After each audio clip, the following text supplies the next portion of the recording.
sans préciser ni son âge, était décédé d'une crise cardiaque au cours d'une épreuve. Et ensuite, les infos nous sont parvenues. Alors, on précise que Koh-Lanta se déroule en Thaïlande. Au Cambodge. Au Cambodge cette année. C'est la première fois, d'ailleurs, hein, c'est le premier jour de tournage aujourd'hui. C'est le premier jour de tournage. En fait, les candidats étaient arrivés hier, avaient passé une dernière nuit à l'hôtel et ensuite joué la première épreuve juste après le que tout le monde connaît tous les ans. C'est la première épreuve qui départage, en fait, qui va créer les équipes.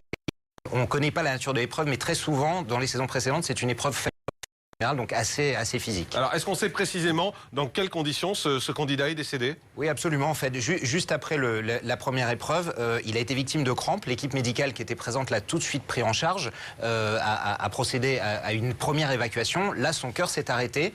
Il a été immédiatement décidé de l'évacuer vers Sihanoukville, qui était la ville la plus proche de l'endroit où ils étaient au Cambodge. Il a eu un deuxième arrêt cardiaque dans l'hélicoptère. Son cœur est reparti une seconde fois. Et malheureusement, à l'arrivée à l'hôpital, un troisième arrêt cardiaque lui a été fatal. Alors, on imagine bien évidemment que toute l'équipe de Koh-Lanta est sous le choc, avec une réunion de crise qui s'est tenue à TF1 au milieu de l'après-midi. Voilà, qui selon nos informations a encore lieu à l'heure où on parle, Jean-Marc. Donc évidemment, il va être décidé que la saison s'arrête. Ça a déjà été pris.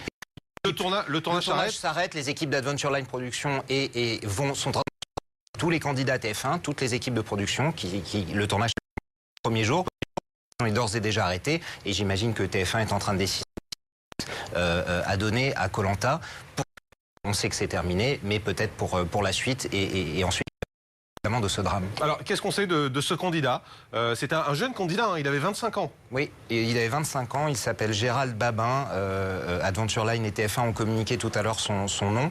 On n'en sait pas beaucoup plus sur lui pour le moment. Donc 25 évidemment, ans, donc plutôt jeune, donc plutôt a priori en bonne condition physique. On rappelle également quand même qu'il y a des examens médicaux qui sont faits avant de les envoyer sur place, des examens médicaux qu'il avait visiblement passés sans aucun problème. Hein. Exactement. TV Magazine a déjà fait plusieurs fois le tournage de Koh-Lanta. Un de nos journalistes y a assisté très fréquemment et il a vu évidemment l'environnement médical qui est très présent, qui est très actif, qui fait attention. Il y a même des contrôles la veille des épreuves. Ils en ont bien sûr avant de partir de Paris et des contrôles la veille. Mais on a déjà vu à de très nombreuses reprises, notamment des footballeurs de très haut niveau, passer pendant toute leur carrière des examens, notamment des tests de résistance cardiaque, des tests d'effort comme on dit, et qui malheureusement ont eu un accident cardiaque sur le terrain ou sont décédés en plein match. Alors on a bien évidemment une pensée ce soir pour la famille de ce jeune garçon, 25 ans je vous le rappelle, qui est mort sur le tournage de Koh-Lanta aujourd'hui même, alors que c'était le premier jour de ce tournage. On va y revenir très largement tout à l'heure dans une page spéciale avec plusieurs invités qui seront avec nous. Moundir sera avec nous en direct sur ce plateau pour nous raconter un peu comment se passe Koh-Lanta. On sera également avec Catherine de Koh-Lanta 6, on sera avec Wafa qui a fait Koh-Lanta 10, qui était Koh-Lanta Vietnam. On aura un médecin également qui tentera de nous expliquer comment à 25 ans